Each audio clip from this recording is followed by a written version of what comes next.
అనగనగా ఒక అడవి. ఆ అడవిలో ఒక సింహం నివసించేది. అది ఇతర జంతువులను అతి క్రూరంగా చంపి తినేది. ఒక్కో రోజు 10-15 జంతువులు సింహానికి ఆహారమై పోతుండడంతో జంతువులన్నీ భయపడ్డాయి. అయితే ఒకరోజు వారు తమలో తాము ఈ సమస్యను చర్చించారు మరియు సింహంతో సమావేశం నిర్వహించాలనే నిర్ణయానికి వచ్చారు.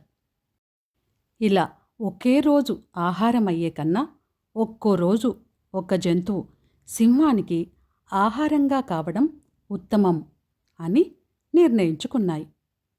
అప్పుడు వారు సింహంతో స్నేహపూర్వక ఒప్పందానికి రావాలని మరియు సమస్యకు పరిష్కారం తేల్చాలని వారు అనుకున్నారు. ఒకరోజు ప్రణాళిక ప్రకారం అడవిలోని జంతువులన్నీ ఒక పెద్ద చెట్టు కింద గుమిగూడాయి. సమావేశానికి హాజరు కావాలని వారు మృగరాజు సింహాన్ని ఆహ్వానించారు. సమావేశంలో జంతువుల ప్రతినిధి మాట్లాడుతూ, మీ మహిమ, ఇది మా ఆనందం. మేము మిమ్మల్ని మా రాజుగా పొందాము. మీరు ఈ సమావేశానికి హాజరవుతున్నందుకు మాకు మరింత సంతోషంగా ఉంది అన్నది. సింహం వారికి కృతజ్ఞతలు చెప్పి, ఏమిటి విషయం? మీరిక్కడెందుకు సమావేశమయ్యారు? నన్నెందుకు పిలిచారు అని అడిగింది. అప్పుడు జంతువులన్నీ ఒకరినొకరు చూసుకోవడం ప్రారంభించారు. వారు విషయం వివరించడానికి తగినంత ధైర్యాన్ని తెచ్చుకోవాలన్న సంగతి గుర్తు చేసుకున్నారు. జంతువులలో ఒకరు లేచి నిలబడి, అయ్యా, మీ ఆహారం కోసం మమ్మల్ని చంపవలసి ఉంటుంది. కానీ అవసరమైన దానికంటే ఎక్కువ చంపడం మంచి విధానం కాదు. మీరు ఎటువంటి ప్రయోజనం లేకుండా జంతువులను చంపడానికి వెళితే అడవిలో జంతువులు లేనప్పుడు మీకు తినడానికి ఏమీ మిగలదు. ఏదో ఒకరోజు అలాంటి సమయం వస్తుంది అన్నది. అప్పుడు సింహం గర్జిస్తూ, కాబట్టి మీకేం కావాలి అని అన్నది. సింహం గర్జనకు జంతువులన్నీ భయపడ్డాయి. కానీ అందులో ఒక జంతువు ధైర్యం తెచ్చుకొని, అయ్యా, ఈ సమస్య గురించి మేము ముందుగానే చర్చించుకున్నాము మరియు ఒక పరిష్కారం కోసం వచ్చాము. ఇక నుంచి మీరు వేటాడవలసిన అవసరం లేదు. మీ గుహకు ప్రతిరోజు ఒక జంతువును పంపించాలని నిర్ణయించుకున్నాము. మీకు నచ్చిన విధంగా చంపి తినవచ్చును. ఇది వేట ఇబ్బంది నుండి కూడా మిమ్మల్ని కాపాడుతుంది అని అన్నది. దానికి సింహం వెంటనే అంగీకరించింది. కానీ జంతువు చెప్పిన సమయానికి నా దగ్గరికి రావాలి. నిర్ణయించిన సమయంలో రాకపోతే నేను అడవిలోని అన్ని జంతువులను చంపుతాను అని అన్నది.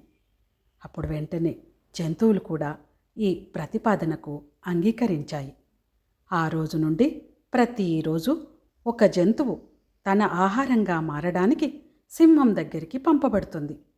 సింహం వేటాడకుండానే తన దగ్గరికి ఆహారం రావడంతో చాలా సంతోషంగా ఉంది. అలా ప్రతిరోజు అడవిలోని జంతువులలో ఒకదాని యొక్క వంతున రోజు ఒక జంతువు సింహం దగ్గరికి వెళ్ళి ఆహారం అయిపోయేవి. ఒకసారి సింహం గుహకు వెళ్ళడం కుందేలు యొక్క వంతు వచ్చింది. ఆ కుందేలు చాలా తెలివైనది. ప్రతిరోజు అడవిలోని జంతువులలో ఒకదాని యొక్క వంతున రోజు ఒక జంతువు సింహం దగ్గరికి వెళ్ళి ఆహారం అయిపోయేవి. ఒకసారి సింహం గుహకు వెళ్ళడం కుందేలు యొక్క వంతు వచ్చింది. ఆ కుందేలు చాలా తెలివైనది. కుందేలుకు వెళ్ళడానికి ఇష్టపడలేదు. కానీ ఇతర జంతువులు దాన్ని వెళ్ళమని బలవంతం చేశాయి. అప్పుడు ఆ కుందేలు తన ప్రాణాన్ని అడవిలోని ఇతర జంతువుల ప్రాణాలను రక్షించే ప్రణాళిక గురించి ఆలోచించింది. తను సింహం వద్దకు వెళ్ళడానికి కొంత అదనపు సమయాన్ని తీసుకొన్నది మరియు సాధారణ సమయం కంటే కొంచెం ఆలస్యంగా సింహం గుహకు చేరుకున్నది. ఆ సమయానికి ఏ జంతువును చూడకపోవడంపై సింహం అసహనానికి గురైంది. తన భోజనం కోసం ఒక చిన్న కుందేలును చూసిన సింహం చాలా కోపంగా ఉంది. జంతువులన్నింటినీ చంపేస్తానని ప్రమాణం చేసింది సింహం. అప్పుడు ముడుచుకున్న చేతులతో కుందేలు, మీ ఘనత చాలా గొప్ప. మీ దగ్గరికి వద్దామని మీ భోజనం కోసం 6 కుందేళ్లను పంపారు. కానీ వాటిలో 5 మరొక సింహం చేత చంపబడ్డాయి. అతను ఈ అడవికి రాజును అని కూడా పేర్కొన్నాడు. సురక్షితంగా ఇక్కడికి చేరుకోవడానికి నేను ఏదో విధంగా తప్పించుకున్నాను అని పలికింది. అప్పుడు సింహం తీవ్రమైన కోపంతో గర్జించింది. అసాధ్యం! ఈ అడవికి మరొక రాజు ఉండకూడదు. చెప్పు, అతనెవరు? నేనతన్ని చంపుతాను. నువ్వు నన్ను ఆ సింహాన్ని చూసిన ప్రదేశానికి తీసుకొని వెళ్ళు అని పలికింది. అప్పుడు తెలివైన కుందేలు అంగీకరించి సింహాన్ని నీటితో నిండిన లోతైన బావి వైపు తీసుకెళ్ళింది.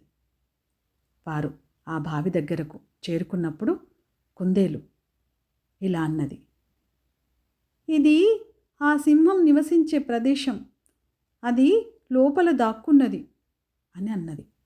సింహం బావిలోకి చూస్తూ తన ప్రతిబింబం చూసింది. ఆ ప్రతిబింబమే ఇంకొక సింహం అని అనుకున్నది. అప్పుడు సింహం కోపంగా కేకలు వేయడం ప్రారంభించింది. సహజంగా నీటిలో ఉన్న చిత్రంలో ఉన్న ఇతర సింహం కూడా సమానంగా కోపంగా ఉంది. ఇతర సింహం అనుకొని ఆ సింహము ఇతర సింహాన్ని చంపడానికి బావిలోకి దూకింది. అంతలో సింహం లోతైన బావిలో మునిగిపోయింది. తెలివైన కుందేలు ఒక నిట్టూర్పుతో ఇతర జంతువుల వద్దకు తిరిగి వెళ్ళి మొత్తం కథను వివరించింది. జంతువులన్నీ సంతోషించాయి మరియు కుందేలు తన తెలివిని ప్రశంసించాయి.